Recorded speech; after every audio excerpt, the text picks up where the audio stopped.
लोकशाहीचा बुलंद आवाज, रिपब्लिकन वार्ता, महाराष्ट्र.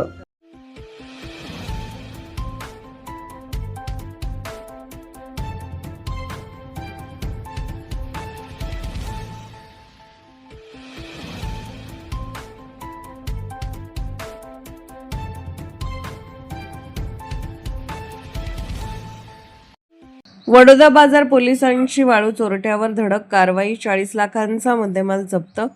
पोलीस ठाणे हद्दीतील अवैध वाळू चोरट्याचे धाबे दणाणले.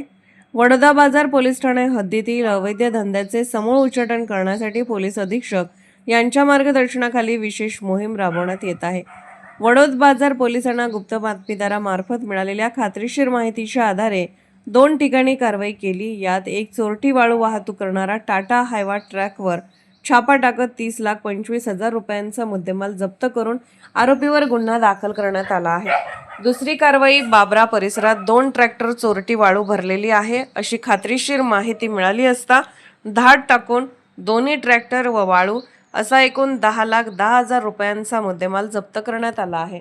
दोन्ही ठिकाणी धाडी टाकून एकूण 40,35,000 रुपयांचा मुद्देमाल जप्त करण्यात आला. सदरील कारवाई छत्रपती संभाजीनगर ग्रामीण पोलीस अधीक्षक प्रकाश जाधव, अप्पर पोलीस अधीक्षक प्रशांत स्वामी, उपविभागीय पोलीस अधिकारी श्रीमती पूजा नांगरे मॅडम यांच्या मार्गदर्शनाखाली वडोद बाजार पोलीस ठाण्याचे नवनियुक्त सहाय्यक पोलीस निरीक्षक विजय सिंग जोनवाल, पोलीस उपनिरीक्षक सचिन क्षीरसागर, पोलीस उपनिरीक्षक शंकर चव्हाण, सहाय्यक फौजदार नागलोत, पोलीस हवालदार खाकरे वाघ, पोलीस अंमलदार मोरे सपकाळ यांनी केली. पुढील तपास पोलीस उपनिरीक्षक सचिन क्षीरसागर तर दुसऱ्या गुन्ह्याचे तपास श्रेणी पोलीस उपनिरीक्षक शंकर चव्हाण हे करीत आहेत.